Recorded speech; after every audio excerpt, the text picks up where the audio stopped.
کل کے ایپیسوڈ میں ہم نے آپ کے سامنے ایک سکیم رکھا نان کسٹم فونز کا، یعنی کہ وہ فون جس کی مالیت 3 لاکھ روپے ہے وہ آپ کو 30,000 میں دے کے لوٹا جا رہا ہے آپ کو، یعنی کہ ان لالچیوں کو تلاش کر کے نشانہ بنایا جاتا ہے جو لالچ میں آ جاتے ہیں اور 3 لاکھ کی چیز کو 30,000 میں خریدنا چاہتے ہیں۔ پھر کیا ہوتا ہے کہ وہ ان 30,000 روپے سے بھی اپنے ہاتھ کو صاف کر لیتے ہیں، یعنی کہ نوسر باز ان سے وہ 30,000 بھی ہتھیا لیتے ہیں۔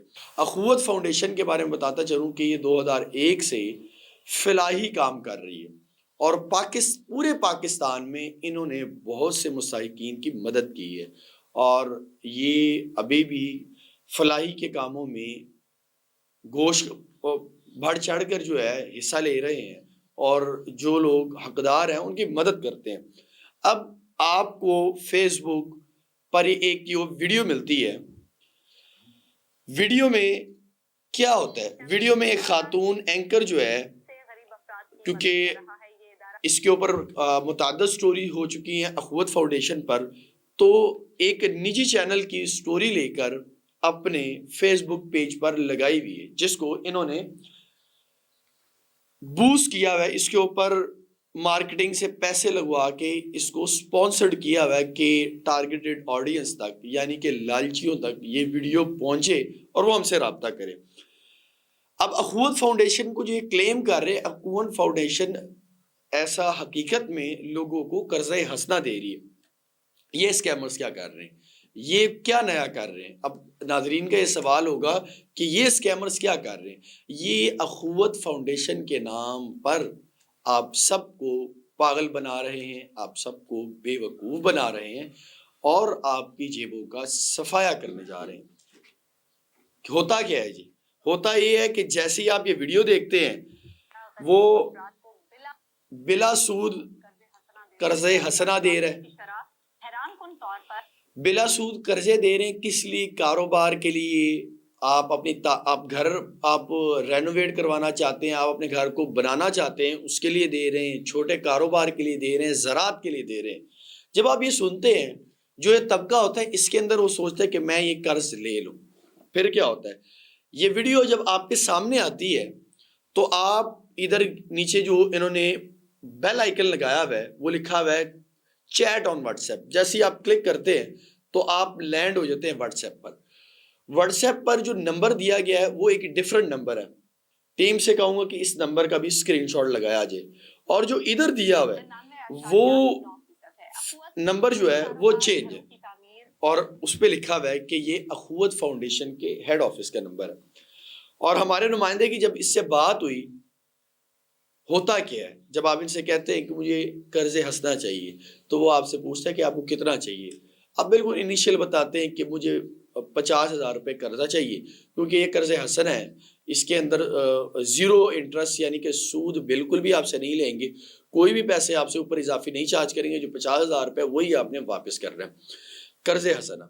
جب آپ اسے کہتے ہیں کہ 50,000 روپے، وہ کہتے ہیں ٹھیک ہے جی تھوڑی دیر ویٹ کیجیے گا۔ آپ اپنا CNEC پھر آپ کی انفارمیشن کو، جیسے کل آپ کو اس اسکیم میں بتایا کہ آپ کی انفارمیشن کو آپ کے ہاتھ ہی لیک کرواتے ہیں، آپ کی انفارمیشن کو آپ کے ہاتھوں سے لیک کروانے کے بعد پھر اس کا مس یوز کیسے کرتے ہیں وہ ہم آگے جا کے آپ کو بتائیں گے۔ ادھر آپ کو کہا جاتا ہے کہ آپ CNEC اپنے CNEC کی کاپی فرنٹ اور بیک کی دونوں کی پکچرز ہمیں سینڈ کر دیں، اور وہ یہ ان نوسر بازوں کے پاس چلی جاتی ہے، جو کہ بہت ہی خطرناک اور حساس نوسر بازوں کے پاس آپ کا ڈیٹا جانا شروع ہو جاتا ہے۔ کہتے ہیں کہ جب بھی آپ CNEC کی فوٹو کاپی بھی کہیں بھی سبمٹ کروائیں، اور یہ ایک لیگل وے آپ کو بتا رہا ہوں، آپ اس کو ضرور کیا کریں۔ جب بھی آپ اپنی CNEC کاپی کہیں بھی دیتے ہیں، بورڈ آفس میں کہیں پر بھی، اس کو کراس کر کے دیا کریں۔ بینک میں دے رہے ہیں اکاؤنٹ کے لیے، کراس کر کے اس کے اوپر لکھے رہے فار بینک اکاؤنٹ۔ آپ اگر ویریفیکیشن کے لیے دے رہے ہیں اس کو کراس کر کے لکھا کریں اس کے اوپر ویریفیکیشن، تاکہ واضح ہو جائے کہ CNEC کس کے لیے۔ لیکن لالچیوں کو جب اپنے جال میں پھنساتے ہیں تو ہوتا کیا ہے، وہ آپ کا CNEC لیتے ہیں اور پھر اس کا بھی مس یوز ہوتا ہے، پھر اس پر سمز نکلتی ہیں، پھر اس پر طرح آپ کی جو اکاؤنٹس بنے ہوتے ہیں ان اکاؤنٹس پر حملے ہونا شروع ہوتے ہیں، ان کو ہیک کرنے کی کوشش کی جاتی ہے، پھر یہ ایک الگ داستان شروع ہو جاتی ہے۔ پھر اس کے بعد آپ کو کہتے ہیں کہ آپ کو قرض حسنہ آپ کا پاس ہو گیا، ایک فیک سلپ آپ کے پاس آتی ہے، وہ کہتے ہیں آپ کا جو ہے نا قرض حسنہ پاس ہو گیا۔ اب ادھر سوال یہ اٹھتا ہے، ان لالچیوں سے میں مخاطب ہوں کہ جب آپ سے یہ کہتے ہیں کہ آپ کا قرض حسنہ پاس ہو گیا تو آپ ان سے ایک یہ سوال کیا کریں کہ ہم آپ کے ہیڈ آفس آ کے یہ قرض حسنہ لینا چاہتے ہیں، جو یہ ریکوائرمنٹ بتاتے ہیں۔ اخوت فاؤنڈیشن نے تو ایسی کوئی ریکوائرمنٹ نہیں رکھی، آپ ان سے سوال کریں، جیسے ہی آپ سوال کریں گے یہ آپ کو بلاک کر دیں گے، ادھر ہی بات ختم ہو جائے گی، آپ ان کی شر سے بچ جائیں گے۔ تو آج کا اسکیم آپ کے سامنے رکھنے کا یہ مقصد یہ تھا کہ اگر آپ کا کوئی فیملی ممبر، آپ کا کوئی رشتہ دار، آپ کا کوئی دوست اور کوئی بھی آپ کے ارد گرد جو ان کا نشانہ بنا ہو، تو آپ کا کام بنتا ہے اس پر خاموشی نہ رکھا کریں، آپ لوگوں کو اویئر کیا کریں، اویئرنیس دیا کریں۔ ہمارا بھی یہی کام تھا، ہم نے آپ کے سامنے حق اور باطل یعنی جھوٹ اور سچ کی پہچان رکھتے ہیں کہ آپ ان نوسر بازوں کے ہتھے نہ چڑھا کریں، اور ان کی مارکیٹ تب تک گرم رہے گی، ان کا بازار تب تک گرم رہے گا جب تک لالچی زندہ ہے۔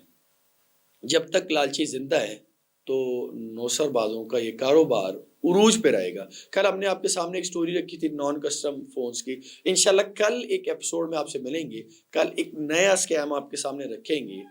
اللہ پاکستان کو اپنے حفظ و امان میں رکھے اور ملک پاکستان کو ان شر پسند عناصر سے جو ہے نا اللہ ختم کر دے۔ میں تو آپ کو بار بار کہتا ہوں، ہمارے جو ادارے ہیں جن کو اس کام کے لیے بنایا گیا، ان نوسر بازوں کو وہ نہیں پکڑ پا رہے، کیونکہ ان کا نیٹ ورک اتنا وسیع ہے، یہ اتنی کثیر تعداد میں ہے کہ ان کو ایک بیلٹ فورس ختم نہیں کر سکتی۔ ان کے لیے انفرادی طور پر آپ کو آواز اٹھانی ہوگی۔ وہ آواز کیا ہے کہ اگر ایک شخص ان کے ہاتھوں ڈسا گیا ہے، ان کے جال میں پھنس گیا ہے اور وہ نشانہ بن گیا، تو آپ کو چاہیے کہ آپ اس کی اویئرنیس پلائیں۔ اگر آپ کو کوئی شخص ان میں مل بھی جاتا ہے تو اس کو نشانہ عبرت بنائیں۔ اپنے رائے سے ہمیں ضرور آگاہ کیجیے گا، کومنٹ سیکشن آپ کا ہے، آپ اس میں ضرور بتائیں کہ آیا کہ آپ کا کوئی فیملی ممبر جو ویڈیو دیکھ رہا ہے وہ اس اسکیم کا نشانہ بن چکا ہے کہ نہیں۔ اپنے میزبان ریحان خان یوسف زئی کو اجازت دیں، اللہ نے کے بعد۔